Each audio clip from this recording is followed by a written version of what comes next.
Welcome to Nerds at Church, a podcast about nerdery and the Bible. I'm Pastor Emily, and I use pronouns like they, them, theirs. And I'm Pastor Kay, and my pronouns are she, her. In this episode, we'll cover the 17th Sunday after Pentecost, also known as Lectionary 25 or Proper 20, which this year falls on September 19th. Check out the episode description for links to the Bible passages and other references we make in this episode. So our deep dive for today is on children and childism, in part because of our gospel reading for today. And childism is a term for prejudice against children for the sake of being children, because they are children. And there's a difference between this and, say, a normal, healthy parental relationship or a normal, healthy teacher-student relationship. Mm-hmm. A person being an authority figure over a child is not necessarily showing them prejudice. Or discrimination. But someone who treats children with prejudice and discrimination, who continuously dismisses them, treats them with contempt, that person is showing childism in their behavior. Yes. We also talked about this a little bit in our Easter. Yes, and I'd like to say a quick thank you to one of our previous guests from this show, Elle Dowd, for introducing this concept to me personally. Yep, Elle brought it up in our Easter 4 episode, so we'll link to that episode in our episode description for this episode. Great. So our common society has been going on a bit of a journey about how do we treat children with love and respect and also kindness during the past couple of generations. My grandparents were very much raised with the outlook of children should be seen and not heard, and that children existed in a fairly small sphere, and that they were still in formation, you might say, and therefore their opinions and thoughts didn't really count outside the sphere of their own personal family, and that they basically weren't quite enough of a person to have opinions that counted. My parents raised me much more in a way that I felt free to have dialogues and conversations with pretty much anybody, but they have both been a little surprised by some of the more recent changes in what's considered appropriate behavior around children, such as particularly the ongoing work that a lot of parents are doing these days regarding making sure that their children are encouraged to understand consent from an extremely young age, toddlers or even infants sometimes, in terms of who's allowed to pick them up, who's allowed to kiss or hold them, and the difference between asking for a hug or demanding a hug at a very young age. Yeah, I know the 3-year-old in my life, we do a lot of, okay, it's time to say goodbye. And there's an importance of somehow saying goodbye to people, but it could be waving at them. It could be using sign language. It could be hugging. It could be high-fiving. Sure. Right. And so that's part of it for how we're navigating it is like you get to decide how you do it, even though we are deciding that it is important to do, because part of it is teaching kind of the norms of our culture and how we want to behave. But I also... And for that matter, I'm guessing that the adults are also choosing when it's time to go. For the most part, yeah. Yes. I was hanging out with my cousin, and she had a 5-year-old at the time, and every time I put the 5-year-old in her, seat and buckled her in, I would say, okay, can I buckle you in now? And at one point she was like, why do you keep asking me that? And I was like, because it's important that you are able to say if you want that or not. And if you want me to do it or your mom, because she needed, it needed to happen no matter what, because we were getting in a car to go somewhere. But it was this little moment where I could interject some, because consent about your body is important and what happens to it. Also in the space of children should be seen and not heard, that connects a lot to labor laws, right? Where children were just there to do work. And we talk about it as farm families a lot, but it wasn't just farm families that... Textile factories, glass factories, mines. Kids were working in a lot of the most dangerous jobs, especially because they were small and nimble and could get in spaces and that sort of thing. And it was the Fair Labor Standards Act, FLSA, of 1938 when they started to actually put in place protections for children's employment and who could and what kinds of jobs and all of that. Sure. But I also, one of my favorite t-shirts from like a club or anything is my speech and debate team in high school. Senior year, our shirts said, "Children should be seen and heard." And I love that and still have that shirt today. Excellent. Also, one of the things that I think it's important to be clear on is we're not saying that children should be taught things just like adults are taught things. Oh, goodness, no. We're talking about being age appropriate, right? Like age appropriate engagement is important. And there's a distinction between being age appropriate and being dismissive or causing prejudice or discrimination against someone because they're a child. Yes. One of the things we often wind up talking about when we talk about childism is the difference between child brains and adult brains. Not that you can say that there's one perfect normal child brain and one perfect normal adult brain, because goodness knows that's not true. Yeah. But there are some general differences in how a child's brain works and how most adult brains work. And that changes how we present information to people. That changes how we expect people to react to different things. Children are generally more concrete, less aware of the many different options available in the world of how things can go, sometimes very much not aware of long-term consequences. Not that with ADHD I'm particularly great at those either. Sometimes not aware of their body and the impact that their body has on, like, they're less aware of other people's perspectives as well. Yes. Empathy is definitely a skill and not a natural inborn talent. And you have to work at it and put effort into it. And children simply haven't been alive that long. Mm-hmm. One comment that really jumped out at me that I heard from a bus driver of mine when I was in high school was, she said, the thing about when a child tells you that this is the worst thing that's ever happened to them is that it might be true. Mm-hmm. Because you don't know. Like, this literally could be that 4-year-old's worst day of their life, as far as they're concerned. And that's absolutely an option, because they have a much smaller list of days to compare them to. And so all of those things work into how we decide to treat children as adults. And many of them have an effect on things like why we have a minimum voting age in America or in other countries. And I remember when I was about 12, I went through a bit of a phase of being really angry about why the voting age was at 18, and I was a perfectly reasonable person, and why couldn't I vote? And I believe I wrote at least one letter to somebody about that. I don't remember who. And now that I'm an adult, of course, the idea of 12-year-olds voting is a little concerning to me.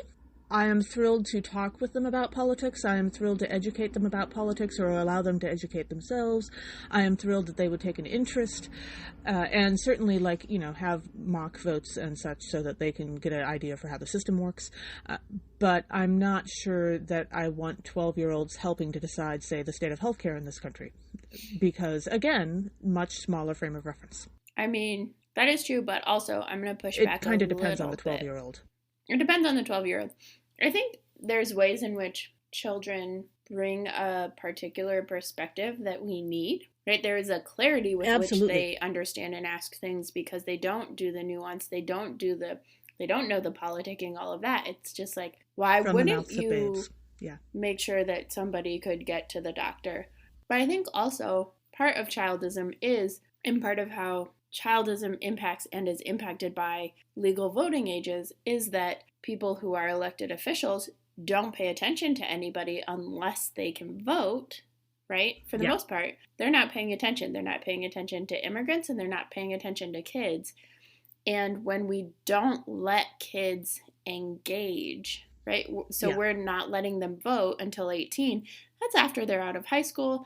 That's after, right? Like, there's civics classes in high school, and it would be such a gift to have. I do think that the voting age should be lower. I think it should be at least 16, because then kids can get engaged while they're in high school, and having conversations and debates in their high school classrooms about issues. They can get involved. They'll get responses from elected officials because elected officials will actually be accountable to them. And so then it keeps them more involved instead of waiting until they graduate from high school where there's not that extra incentive to be involved and they've already had the experience of people not listening to them. And so then why would they even bother? There's actually a really great West Wing episode about this. I don't remember which episode it is, but there's a group of kids who are advocating for lowering the voting age, and they just get like shuttled around from person to person and dismissed, and everybody's like, oh, they just need a tour of the White House. And what they really want is time to advocate for lowering the voting age. And at the end, it ends up that like one of the kids gets allowed into the press room for I think CJ Craig allows one of the kids into the press room for a press conference with the president, and then tells the president, if you want to have fun, or like if like gives him the hint to call on that student, and that student gets to ask their question and a follow-up of the president, and the president takes their question seriously. And I think that has been particularly impactful for my own thinking about it. And in some places they're changing it for at least local elections, for like local mayor and that sort of thing. And I think that's one way to get around the federal requirements, but I think realistically it should be 16 for anybody. Yeah, I would definitely say that I think that the responsibilities of voting and the responsibility of driving are pretty much on par. Mm-hmm. Just in terms of, well, frankly, my first thought, being a harm reduction kind of person, is the level of harm you can do with that, but also the independence and knowledge that you can change your own world. That's massively important. Mm-hmm. So when it comes to the church, one of the things that we often wind up talking about when it comes to children is... Speaking of the church, though, most congregations I know of have actually... The rule is that in order to vote, you have to be a full member, and you can become a member by baptism, but if you're below a certain age, when you go through confirmation, is actually when you become a member. And I remember growing up, like, the first time I got to vote in the, congregational meeting after I was confirmed, and I, like, proposed a change, and it was very exciting for me. Yes, a lot of congregations that I know of have done that, and I have really loved watching the kids know that they can get involved. There are some states where anyone under 18 cannot vote on anything regarding money, just legally speaking, and part of that goes back to all of those child labor laws developed after the whole Macaulay Culkin thing that happened when I was little. The idea of allowing a child to decide what adult gets their money basically was discovered to not be a good plan. And so as a result of that, in some states, children can't vote on anything in an organization that involves money. It's kind of a circuitous track of how you get there, but it does essentially make sense. But yes, I do love that children can be involved in the decisions of the congregation that way. Another way that we often wind up talking about children in church is, are we talking about children as though they are allowed to attend worship and that is a privilege that they have that can be taken away depending on their behavior and whether it meets certain, usually elderly people's standards? I only say that because I have literally never been in a congregation where the people complaining about the kids are younger than like 65. The people younger than that are usually just thrilled to see any children in the building. Or, opposed to that, do you have worship that is actually designed for children to get something out of it? Like, say, children's bulletins that help explain what's going on and stuff like that. And one way that I've heard children talked about in church is actually from my colleague, Pastor Kelly France. Are children window dressing in the church, or are they members?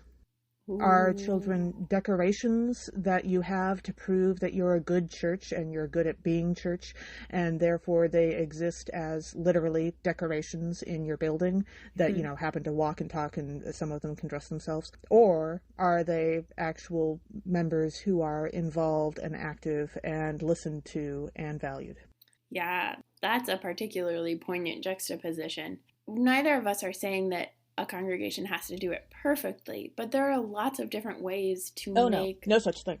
yeah, to make worship for children. And I grew up, as Kay mentioned, with a children's bulletin, and we actually went downstairs after communion during the sermon. We had a children's time and a children's bulletin, and then we went downstairs for Sunday school for the second half of worship while everybody else had the sermon. That worked well for us as a congregation. But there are also more intentional ways of making sure that worship is for children. One of the ones that I love the most is actually from Trinity Lutheran Church of Manhattan on the Upper West Side of Manhattan. It is a bilingual congregation. They might actually be trilingual at this point, and they actually have a specific worship that's called We Worship. So kids are definitely welcome in any of the worship services, but there's one service that is explicitly designed to center kids. And not sponsored by Nintendo, just to be clear. Not sponsored by Nintendo. It is We, WEE, and has been in existence since before the other Awesome. We. So they have like one sheet of laminated paper that has some of the songs that they sing, and they're like simpler kid Sunday school camp songs. Sure. They read the scripture, but they might not read all of the scriptures that they read for the other worship services. And they do the sermon with like puppets, Gabby and Sandy. And there's like a blanket that everybody spreads out and puts down and then sits on the blanket together. Communion is for everybody, and so the kids are the ones who are helping serve communion and the ones receiving it. I haven't kept tabs to see what they're doing during the pandemic so much. Yeah. But the way that they do worship is just such a gift and so intentional for kids. It is geared towards a kid's age when they're not at a place where an hour and a half long service is going to be something that they can handle. And so that Sure. space is just a beautiful opportunity that they created, and I really love that. Yeah. I grew up in a somewhat different setting than you did, in that we did have children's bulletins. By bulletin, I mean they didn't actually have the service information. They had some information about what the readings were and some pictures and puzzles and things. Then there was also the regular bulletin, and my family made sure that I understand how the bulletin worked. Like, they explicitly taught me, this is this part and this is where that goes and that kind of thing. Which, if those of you who are listening who are not familiar with the Lutheran Church, it usually involves juggling a hymnal, a bulletin, sometimes a Bible, and possibly some bulletin inserts. So that got kind of complicated. The basics I probably had down too by the time I was 8. Yeah, well, I would love it if my church had done that. I'm not really sure they did. But so we had Sunday school between the two services, and if I was going to church, it almost certainly was the late service. And so I would go to Sunday school first and then go to church. And the gift of being a ADHD kid who is at least partly the inattentive type and not just the hyperactive type is that I could daydream my way through a service no problem. So I was beautifully behaved. But also, my grandparents made sure that I had a hymnal I could look through, I had a Bible I could look through, and I always had plenty of fresh paper and a pencil, so I could doodle all I wanted. And that got me through plenty of church services pretty well. Although I don't remember any from before I was like 6 or so, because we did also have a nursery for kids who just couldn't sit through the service yet. So I really appreciate it. I also got access to the hymnal and the bulletin and stuff when I was a kid because I was interested and engaged. And our congregation my home congregation has a ton of visitors because it's in a resort town. And so during the ski season and even during the summer season, there's just a lot of visitors. We have one of the best time slots in the Interfaith Chapel. And so they're used to explaining it. So the bulletin does have inserts, but it's a pretty simple, here's the list and the pages, and then it's page number this in the front of your hymnal, and hymn number this in the back of your hymnal. But each piece is announced too, which helps visitors, but it also helps kids to like make the connections, especially if they're not of the age where they can read yet, and they're just like kind of following along and learning what it looks like to follow along. Yeah, and on that note, I would throw in there that as much as we expect literacy in our society, those announcements are handy for a lot more people than you might expect. Dyslexia and other learning disabilities exist, and so if you are good at helping the children through the service, you are probably also helping some adults. Yeah. I mean, even as a, like, pulpit supply, sometimes I'm like, oh, goodness, yes. No. And for that matter, I have extremely thick glasses, and the tiny type that people love to use is... There is also a thing called godly play that I know is popular in many congregations and is often used as a part of a Sunday school curriculum. I don't personally know a ton about how it works because I've never been part of a congregation that's been able to try it, because it takes a certain amount of commitment from the get-go. But I do know that it involves allowing the kids to have a setup in the Sunday school room that resembles a small altar and the front of the church, and they get to go through the service on their own and worship together. And very often it also involves them practicing things that they will get to do themselves, possibly when they're just a little older and a little bit steadier about holding large objects like those trays that we hold the communion cups on. I was thinking candles, but also, yeah. Yes, also candles. I honestly, though, to be strictly honest with you, I think the best people to hold candles in this world are the kids between the ages of about 2 and 5. That's true. Because they are so deeply careful with it, and they are so worried about getting anything wrong. And it's everybody older than that who are just really dangerous that is with true. fire. Yeah. I also don't have a lot of experience with godly play. I've seen it a couple times, and it sounds wonderful. Somewhat like you've said, but also some people who just use it for the children's time in the middle of worship. But there is this like pause and welcoming and inviting.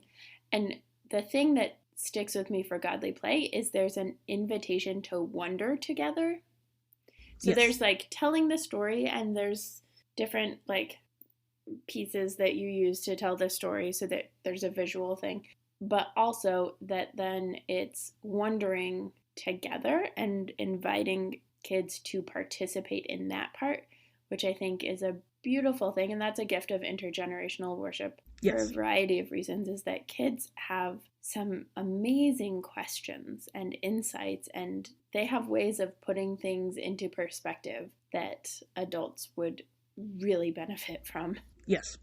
And I think one of the favorite things that I've seen of godly play is that some of the accessories that are usually involved are little tiny children-sized stoles, so that the kids can pretend that they are the pastor for the day. And I love the being able to allow them to imagine themselves in that role, because even if when they grow up, if they decide they don't want to be a pastor, it still lets them ask, how can I be God to these people? How can I help bring God into the lives of these people? How can I speak the gospel to these people? How can I be Christian in life? You know, that kind of thing. And how can that God is so work valuable through me? Yeah. Yes, exactly.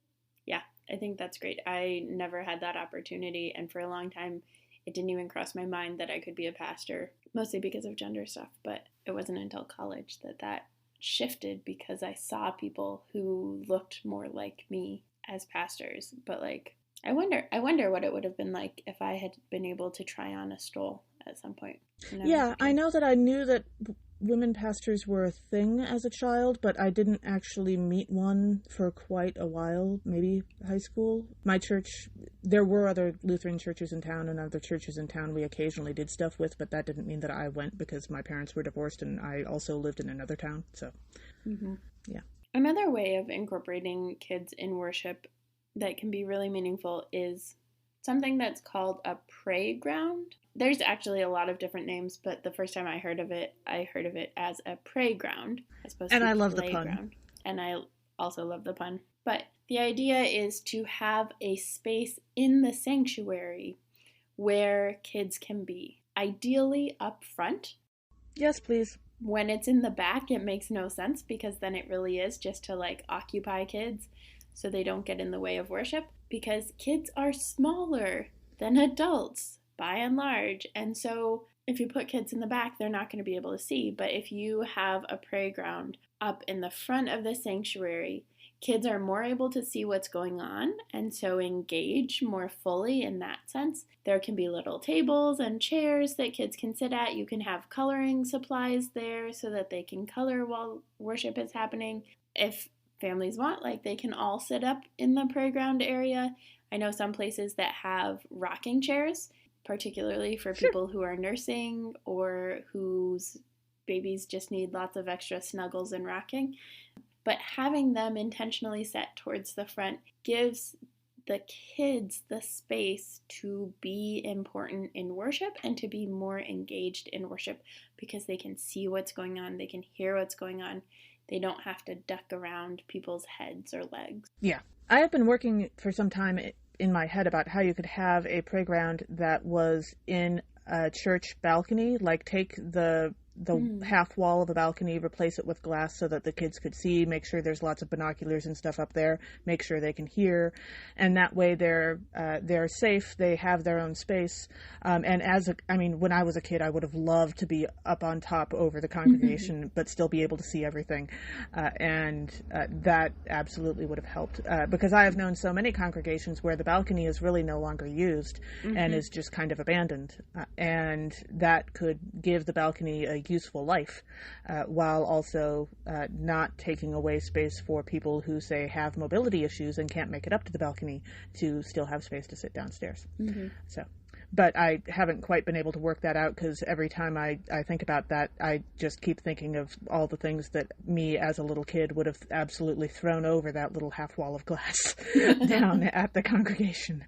So I can see how there could be some issues with that, but Yeah, it is. I mean, it's tricky and there's some space to balance needs, but a lot of congregations also have the extra room or aren't using the front pews anyway. Yes. I have actually learned that it's not just Lutherans who sit in the back. Sometimes the Presbyterians do too. I always sat in the front. I always wanted to sit in the very front row because I was that kid. Yes, that does not surprise me at all, somehow. And then if there is one comment about children and church that I could hope that you would take away from this with you, it's if you do still have some children in church, but there are not as many as you would like, please, for the entirely literal love of God, do not complain to the children you have about how they aren't enough or how there aren't enough of them. Yeah. Or that there aren't any. I mean, even as a young adult, I have heard a number of times that there aren't any young adults in worship. There aren't any kids in worship, while there are kids right there. Yeah, let me tell you, I was one of those kids who got those complaints when I was a little kid, and I don't go back to that congregation now. I don't have I have a few fond memories of that place, but that did not help my relationship with the church at all. Yeah, for sure. Do better. Know better, do better. That's what we're here for, at least today in this episode. But hey, we'll be getting to James pretty soon, so don't worry. There's more. I think today, in fact. Yeah. As we dive into our readings for this episode, our first reading is Jeremiah chapter 11, verses 18 through 20.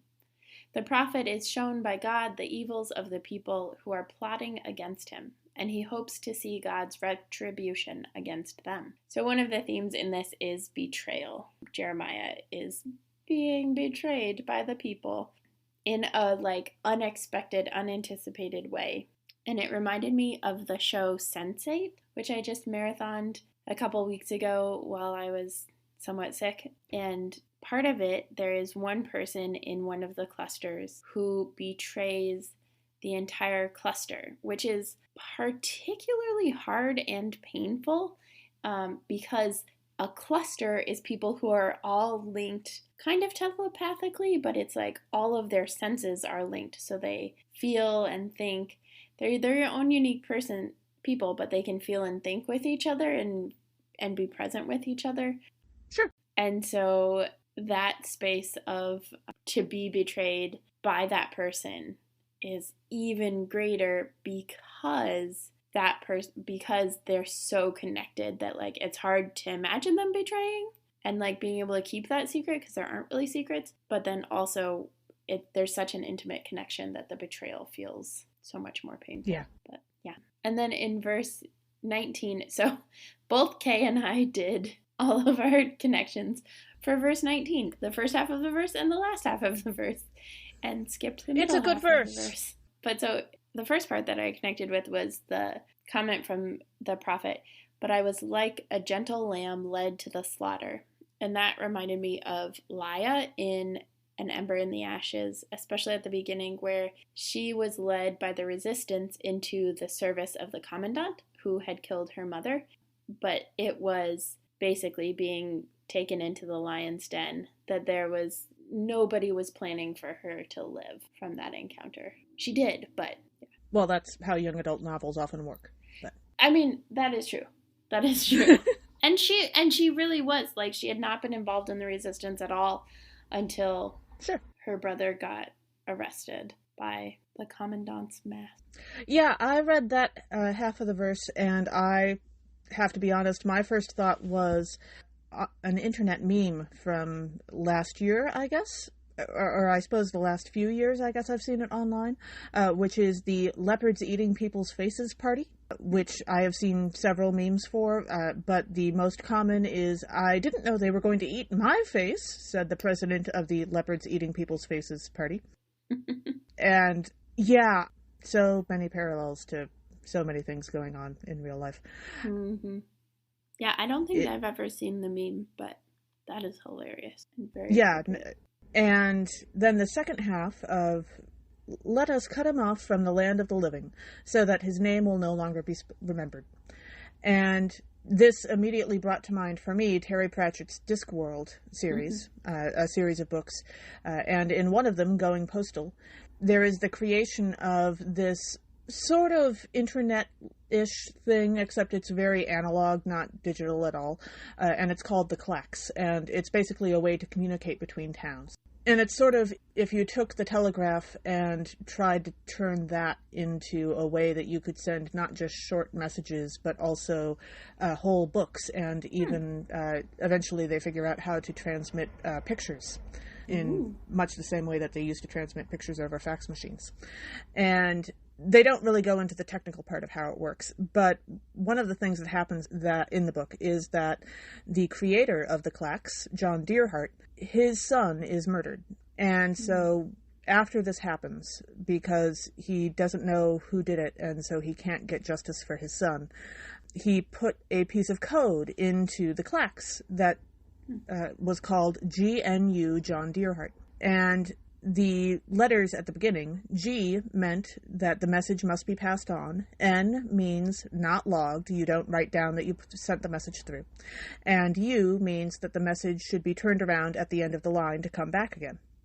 And so basically what this meant was that he was sending his son's name through the Clacks again and again, over and over, forever. And that basically, therefore, his son's name would always be spoken by the Clacks, if not by anyone else.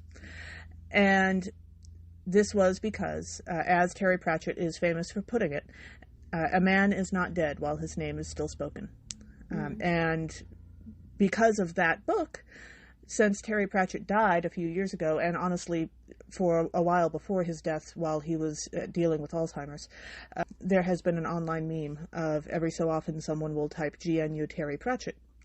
And then that will be repeated many, many times to remember his name. So I've appreciated that as a way of remembering the dead. Especially, I think it's meaningful for people who aren't especially religious. So. Yeah. When I read that same part of the verse, it reminded me of the Jewish tradition, which I think a lot of, especially Christians, learned about last year when Ruth Bader Ginsburg, Justice Ginsburg, died. So Christian tradition, a lot of the times we say rest in peace or rest in power, depending. And Jewish tradition, instead, they say, may your memory be for a blessing. And so that concept of so that the prophet's name will no longer be remembered is in direct contrast to that, right? That we want the prophet's name to be remembered, that we want that memory to be for a blessing. And I particularly enjoyed the ways that shifted a little bit last year, where it was, may your memory be for a revolution, for a resistance, Yes. for a blessing. There are many ways that we can kind of bless Yeah, memories. absolutely.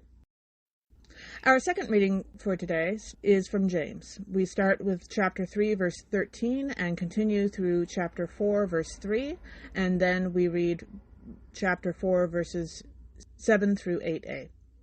The author reminds us that envy and selfishness do not come from wisdom, but that God draws near to us to lead us away from our base impulses. So one of the themes in this passage is the idea of greed versus grace, that the author is kind of pushing people away from greed, away from the impulses connected to greed, and pushing them towards the grace and the generosity that comes with it. And so it reminded me of the conflict in Divergent between the erudite who prize knowledge above all else, and that leads them into a greed for power, and the abnegation who prize selflessness or generosity to others above all else. So that leads them to not fighting back necessarily when they get attacked, when they end up getting attacked. But both of those are limited when compared to the divergent brain that can hold a selflessness and a desire for knowledge that's not just a thirst for power. Because erudite and the thirst for knowledge is not, at its best, is not a thirst for power, is not about greed, but that's how it's been twisted. Right. And so returning it back to a thirst for knowledge that can then be used to help others makes a huge difference. Mm-hmm. And then as we dive into the verses, in chapter 3, verse 14, we read, "But if you have bitter envy and selfish ambition in your hearts, do not be boastful and false to the truth." And that felt like a pretty good challenge for Loki. That might take him a few dozen centuries to master, yeah. You know, Loki, both in the general Marvel Cinematic Universe and in the show Loki, which I'm only partway through, but that idea of bitter envy and selfish ambition, like, yeah, there's the god of mischief is, definitely leaning into the envy and ambition and selfish ambition and boastfulness and false truth. So this is a passage for Loki, I suppose. And perhaps the Slytherins? Perhaps, indeed. In chapter 3, verse 17, we read, "But the wisdom from above is first pure, then peaceable, gentle, willing to yield, full of mercy and good fruits, without a trace of partiality or hypocrisy." So, if somebody is telling you that a certain course of action is the wise choice, but it just involves the death of a few people or that kind of person, but don't worry about that, then according to the Bible, that is not the wise choice according to God. So many young adult fictional dystopias could have been avoided if they had paid attention to this verse. Assuming that the Bible exists in those universes to begin with, I suppose. But, which is not always true. Mm-hmm. Also, probably some modern-day real-life dystopias could have been avoided. Yes. Anything that is going to kill a few people. I mean, we just got out of a war in Afghanistan. And that is a perfect example. Let's be entirely honest. It's not like I don't understand at least a little bit of the impulse, because, by golly, I've been angry too. But, no, you are not actually allowed to set people on fire. That is not how the world works, even if you can do it only with the power of your mind. Yeah. Which, I still kind of want to learn that trick, because being able to light candles from a distance would be handy. But, no, don't do it. Yeah. And then in chapter 4, verse 2, we read, "You want something and do not have it, so you commit murder. And you covet something and cannot obtain it, so you engage in disputes and conflict." And this reminded me of the Hunger Games prequel, The Ballad of Songbirds and Snakes, which is President Cornelius Snow's kind of backstory. And you can see as he progresses through this, it takes place, I think, over the course of about 6 months to a year. But as he progresses through it, he gets into a relationship with someone, and he thinks he loves her, and it appears to be, so it's not actually mutual, but he thinks of it more as mutual until it's not. Until he wants power until he gets greedy, and then it's okay if somebody gets murdered. It's okay if a fight starts. It's okay if something happens, as long as he gets what he wants. Yeah. Who we know him to be in his later years, too. Yeah, because we both have such excellent taste in Bible verses, and also possibly we've been doing this for a while. I also read that part of the verse, and gracious. So biblical examples for this include King David about Bathsheba, and Ahab and Jezebel about that one vineyard, and of course Cain and Abel about, well, Cain and Abel. Mm-hmm. And fictional and real life examples, so many examples. And not just like the evil overlord types, but also like the people who don't really have that much power and are willing to do nearly anything to be able to get more. Mm-hmm. One of the first things that comes to mind for me is some of the characters in Oliver Twist, who Oliver meets, who initially seem to be pretty kind and helpful to Oliver, and then he finds out, no, not really. He was just useful to them. So. Yeah. Or I think the thing that popped into my head was the way that capitalism and racism combined to tell poor white folks, you are entitled to this thing. And it's Black people in particular, and people of color more broadly, who are keeping you from getting that thing. And that was they wanted. And so the disputes and conflicts happened, even though up at the top are the folks who are controlling everybody and everybody's finances. Mm-hmm. Yeah. Our gospel reading for this episode is Mark chapter 9, verses 30 through 37. Jesus continues to teach the disciples that he will be executed and rise again, but they don't understand. When their ambition leads them to argue, Jesus invites them to become servants to each other and to be welcoming to the powerless, such as little children. So one of the themes for this passage is the call to those with power to be humble. And I could think of no better example than Harry Potter at the very end of Deathly Hallows, when he and Voldemort have both been in the Forbidden Forest and not died, and then they're in the Great Hall and they're circling each other, and Harry just keeps calling to Voldemort and inviting him to repent, to be remorseful for all of the people he's killed, because that's the only way for his soul to get back together. And he just keeps inviting him to that, and ultimately Voldemort, declines the invitation.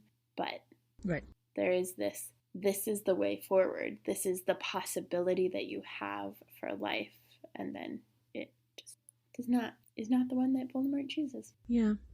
Yeah, that reminds me of a conversation I had with a friend once where they asked me, if you could convince a politician to say anything to the world, or if there's any one thing you want to hear from a politician, what is it?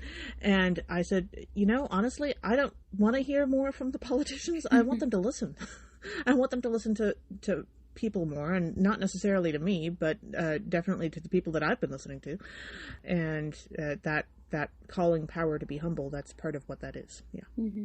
Or I think I would have answered with, I was wrong, and this is what I've learned and what I'm doing differently. That would be great, yes. That's an excellent option. I want them to say, yeah. And then as we dive into the verses, in verse 32, we read, but they, the crowd, did not understand not the crowd, but they, the disciples, did not understand what Jesus was saying and were afraid to ask him. And that's a big premise in dystopias, is being afraid, to having rules that can't be challenged.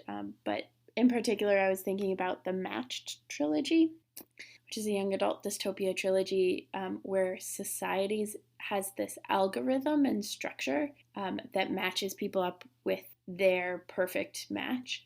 And it is not to be questioned ever, even when things don't make sense. Like, for example, two different people showing up as your match when you receive your match. But that then, like, when questions start to happen, it's shut down really quickly, that there's not room because people are afraid to ask, because harm happens when asking. Granted, the fear of asking at this point is not because Jesus is going to, destroy them or banish them, but... No. Well, and speaking of that, so I read this verse, and again, Emily and I have been doing this for a while, and we both have great taste in Bible verses, and again, we both talked about the same verses for this reading, too. Yeah, this episode is a lot of synchronization between our verse choices. We may spend a little time next week trying not to do that. Yeah. But I read this verse, and I just wanted to say a heads up to the neurodivergent, or those of you who may not realize that you're neurodivergent yet, having been in that seat myself a couple years ago, before I was diagnosed with ADHD. I did not know this before I started learning more about not just my ADHD and how it manifests in various people, but also like how the neurodivergent brain works and how that has an effect on your social life and your interactions with others. But this is actually a super common reaction, the whole not wanting to ask questions when you're not sure what the answer should be. And it boils down to the fear of appearing ignorant, uneducated, or foolish. And it is especially a super common reaction among both people with ADHD who may have, missed a few words of a couple of your sentences here and there as you were talking to them, and who have trouble paying attention to what they're supposed to be paying attention to when they're supposed to be paying attention to it. And also among grown-up former gifted kids who were taught often to avoid appearing ignorant of pretty much anything at nearly any cost from a very young age. That was me. That was 1,000,000% me. Yeah, that was me too.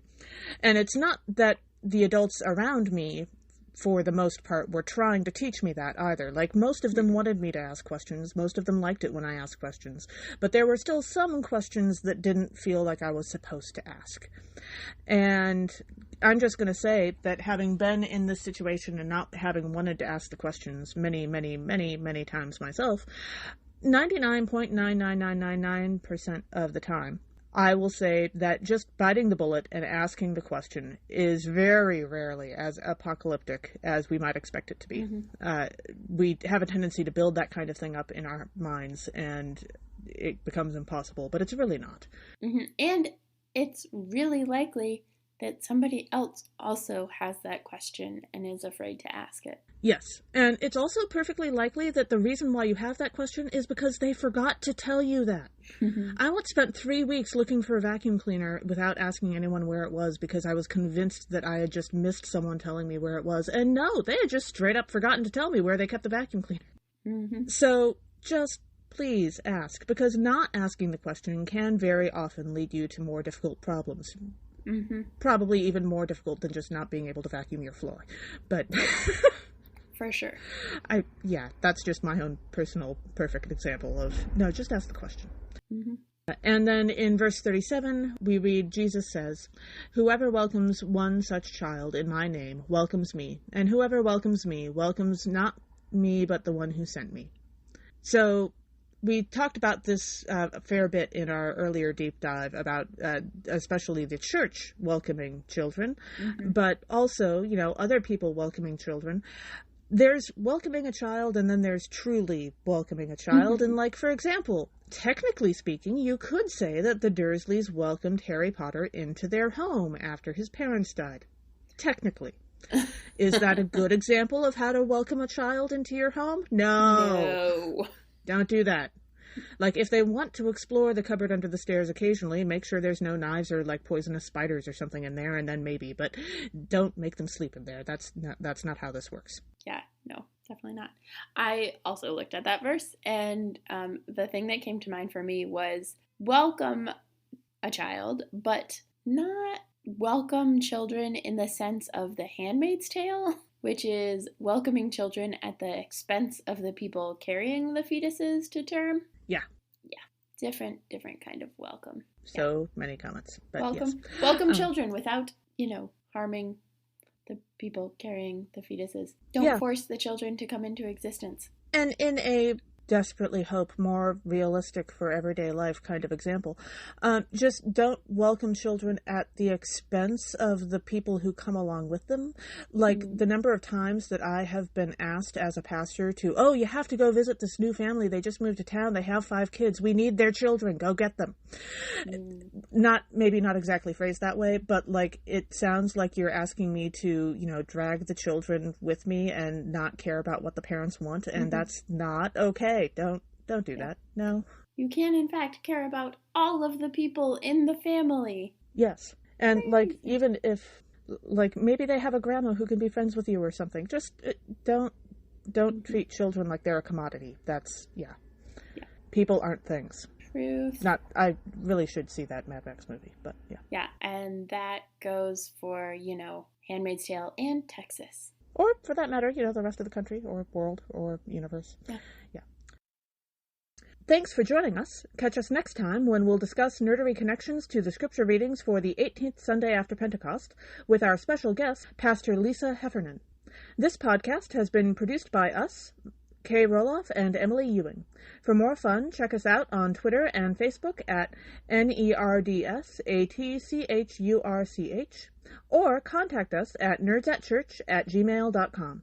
Also, if you like what you've heard, rate us or leave us a review on Apple Podcasts, Facebook, or wherever you catch your podcasts. If you want access to our full guest episodes and interviews, support us on Patreon at patreon.com/nerdsatchurch. We hope that Patreon can help us get our episodes transcribed for those who need or prefer that. Though if you want to help us with transcripts, let us know via email or social media. As the ancient Christians said, Pax Vobiscum.